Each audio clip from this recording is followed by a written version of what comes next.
Imaginez-vous, perdu dans les montagnes glaciales de l'Oural, en 1959. 9 randonneurs expérimentés disparaissent dans des circonstances si mystérieuses que, plus de 60 ans plus tard, personne n'a encore trouvé de réponse. Bienvenue dans l'énigme du col Dyatlov, l'une des histoires les plus intrigantes et non résolues du XXe siècle. Préparez-vous à plonger dans les profondeurs de cette nuit fatidique et à explorer les théories qui entourent ce mystère.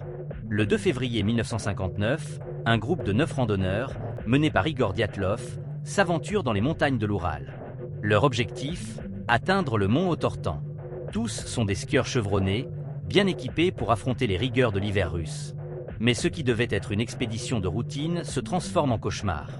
Les membres du groupe sont des étudiants ou des jeunes diplômés de l'Institut Polytechnique de l'Oural, passionnés de randonnée et d'aventure. Leur expédition est minutieusement préparée, avec des provisions et du matériel adapté aux conditions extrêmes de l'Oural.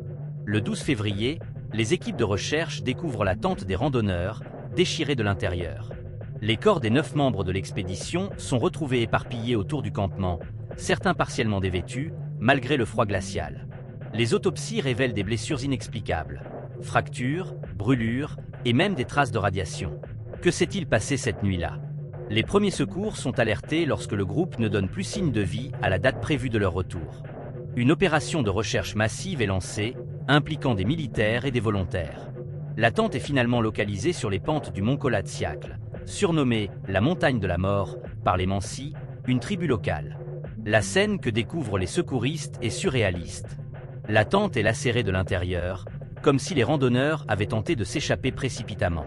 Les corps sont dispersés autour du campement, certains à plusieurs centaines de mètres de la tente. Les victimes sont partiellement habillées, certaines ne portant qu'une seule chaussure ou étant même pieds nus. Les traces de pas dans la neige indiquent qu'ils ont fui en direction de la forêt, loin de leur abri. Les autopsies révèlent des blessures étranges et inexplicables. Certains randonneurs présentent des fractures du crâne et des côtes, comme s'ils avaient été victimes d'une force immense. D'autres ont des brûlures sur la peau et des traces de radiation sur leurs vêtements. Les médecins légistes sont perplexes face à ces découvertes. Les blessures ne correspondent pas à celles que l'on pourrait attendre d'une chute ou d'une avalanche. Les fractures sont comparables à celles causées par un impact violent, comme un accident de voiture à grande vitesse. Les brûlures et les traces de radiation ajoutent une couche de mystère supplémentaire. Comment ces randonneurs ont-ils pu être exposés à de telles conditions dans un environnement aussi isolé? Les théories abondent pour tenter d'expliquer ce qui s'est passé cette nuit-là. Une théorie suggère qu'une avalanche aurait surpris les randonneurs, les forçant à quitter leur tente en urgence. Cependant, cette hypothèse ne parvient pas à expliquer toutes les blessures constatées.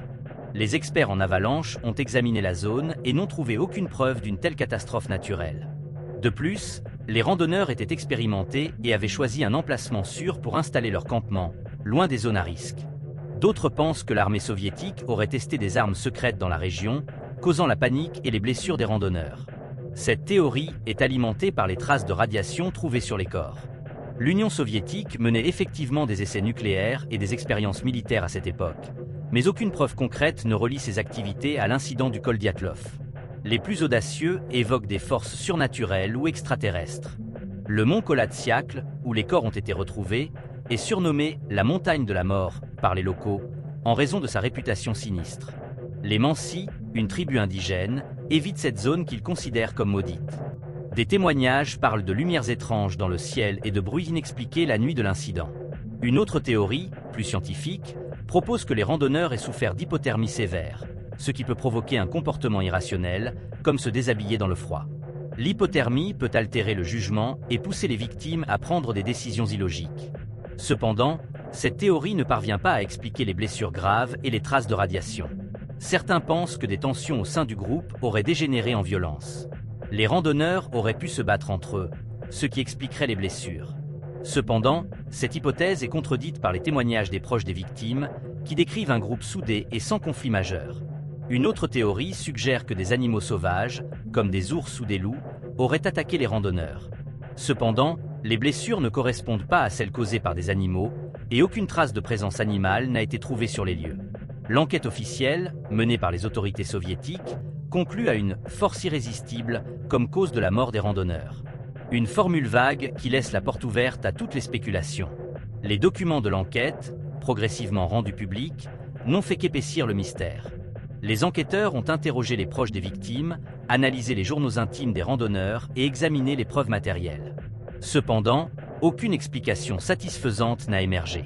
Les autorités soviétiques ont rapidement classé l'affaire, alimentant les théories du complot et les rumeurs de dissimulation.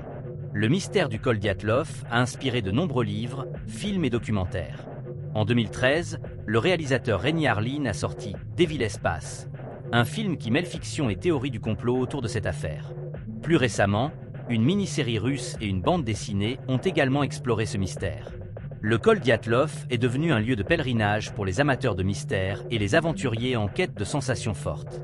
Chaque année, des randonneurs se rendent sur les lieux de la tragédie, espérant découvrir de nouveaux indices ou ressentir l'atmosphère particulière de cet endroit maudit. Mais l'histoire ne s'arrête pas là. Des découvertes récentes et des témoignages inédits pourraient bien changer la donne. En 2020, une expédition a retrouvé des objets personnels appartenant aux randonneurs, enfouis sous la neige. Ces artefacts pourraient fournir de nouvelles pistes pour résoudre l'énigme.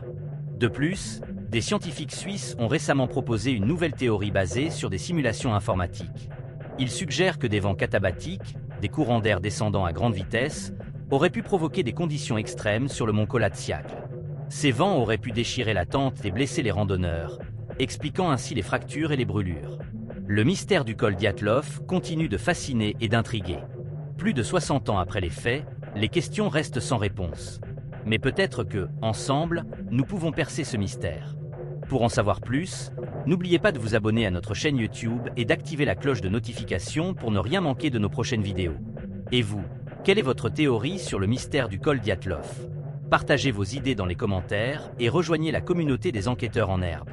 Ensemble, peut-être parviendrons-nous à résoudre cette énigme qui défie le temps. Le col Dyatlov continue de hanter les esprits, symbole d'une énigme insoluble et d'un drame humain poignant. Les théories abondent, mais aucune ne parvient à expliquer de manière satisfaisante ce qui s'est passé cette nuit-là. Les découvertes récentes et les avancées scientifiques offrent de nouvelles pistes, mais le mystère reste entier. En mémoire des 9 randonneurs disparus, continuons à chercher la vérité et à honorer leur mémoire. Leur histoire nous rappelle que, même dans les endroits les plus reculés, des mystères insondables peuvent encore exister. Merci de nous avoir suivis dans cette aventure. Restez connectés pour de nouvelles enquêtes et de nouvelles découvertes. Ensemble, nous pouvons percer les mystères du passé et éclairer les zones d'ombre de l'histoire.